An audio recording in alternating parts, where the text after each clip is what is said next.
Hello दोस्तों, स्वागत है आपका हमारे YouTube चैनल के आज ये दूसरे वीडियो में, जिसमें आज हम बात करने वाले हैं एक ऐसे महान वैज्ञानिक की जिसने हमारी दुनिया को सोचने का नया तरीका दिया। एक ऐसे इंसान जिसे आज पूरा विश्व जीनियस कहता है, और वो हैं एक महान वैज्ञानिक अल्बर्ट आइंस्टीन। आइए जानते हैं उनकी पूरी जीवन यात्रा, उनके संघर्ष भरी कहानी और उनकी खोजों का असर आज तक हमारी ज़िंदगी पर कैसा पड़ा।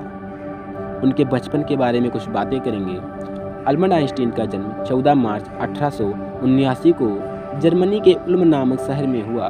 बचपन में ही लोग उन्हें धीमा दिमाग वाला बच्चा कहते थे, क्योंकि वो बहुत देर से बोलना सीखे, लगभग 4 से 5 साल की उम्र में। उनके माता पिता को चिंता होती थी कि शायद यह बच्चा सामान्य नहीं है, लेकिन हकीकत यह थी कि आइंस्टीन का दिमाग बहुत गहराई से चीज़ों को सोचता समझता था। बचपन से ही उन्हें कंपास बहुत आकर्षित करता था। वो सोचते थे कि आखिर ये सुई बिना छुए किस ताकत से घूमती है। यही सवाल उनके भीतर विज्ञान के प्रति जिज्ञासा जगाने लगा। पढ़ाई और संघर्ष। इस आइंस्टीन स्कूल में बहुत अनुशासित छात्र नहीं थे। इसका मतलब यह हुआ कि उन्हें रटने वाली पढ़ाई पसंद नहीं थी, इसीलिए कई टीचर्स उन्हें निकम्मा कहते थे। लेकिन मैथ और फिजिक्स में उनका कोई मुकाबला नहीं कर सकता था। 17 वर्ष की उम्र में आइंस्टीन स्विट्जरलैंड चले गए और वहाँ पॉलिटेक्निक इंस्टीट्यूट में एडमिशन लिया, लेकिन पढ़ाई खत्म होने के बाद भी उन्हें कोई टीचर की नौकरी नहीं मिली। आर्थिक स्थिति कमज़ोर होने लगी। आखिरकार उन्हें एक साधारण नौकरी मिली, पेटेंट ऑफिस में क्लर्क की नौकरी मिली। ये क्लर्क की नौकरी है क्या?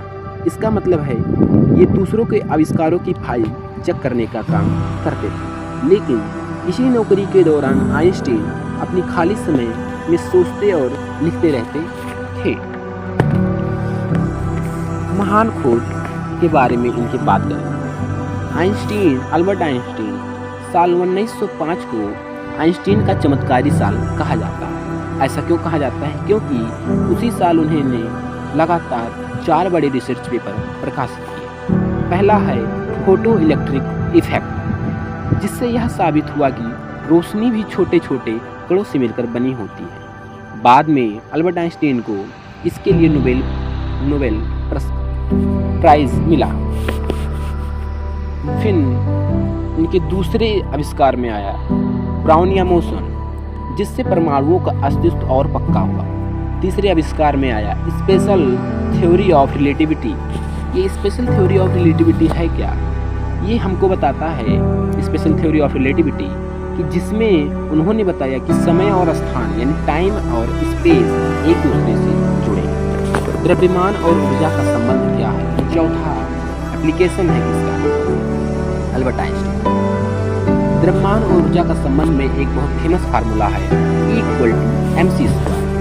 ठीक है, यह सूत्र बताता है कि ऊर्जा और द्रव्यमान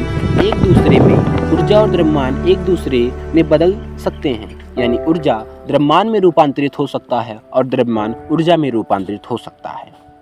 यही सिद्धांत बाद में परमाणु बम और न्यूक्लियर एनर्जी का आधार बना। अब अल्बर्ट आइंस्टीन के निजी जीवन और संघर्ष के बारे में बात करेंगे। आइंस्टीन का निजी जीवन आसान नहीं था। उनकी शादी में समस्याएं आई और वे कई बार अकेलेपन से जूझे, लेकिन विज्ञान की खोज के प्रति उनका जुनून कभी कम नहीं हुआ। अब आइंस्टीन के कारण दुनिया पर प्रभाव क्या पड़ा? आइंस्टीन के सिद्धांत ने विज्ञान की दुनिया भी बदल दी। आज GPS, लेजर, परमाणु ऊर्जा, स्पेस रिसर्च सब उनके सिद्धांत के आधारित हैं। अब अंत में कुछ बातें करने वाले हैं।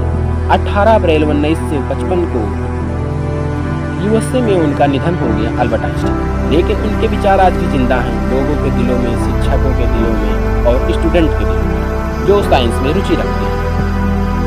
आइंस्टीन ने हमें सिखाया कि जिज्ञासा और कल्पना ही इंसान की सबसे बड़ी ताकत है। आइंस्टीन ने हमें सिखाया कि जिज्ञासा और कल्पना ही इंसान की सबसे बड़ी ताकत है। दोस्तों, यह भी अल्बर्ट आइंस्टीन की प्रेरणादायक कहानी है। अगर आपको यह वीडियो अच्छी लगी हो तो लाइक और शेयर जरूर करें और चैनल सब्सक्राइब करना ना भूलें, क्योंकि हम आपको इसी तरह महान हस्तियों की कहानियाँ ला के देते रहें। धन्यवाद दोस्तों।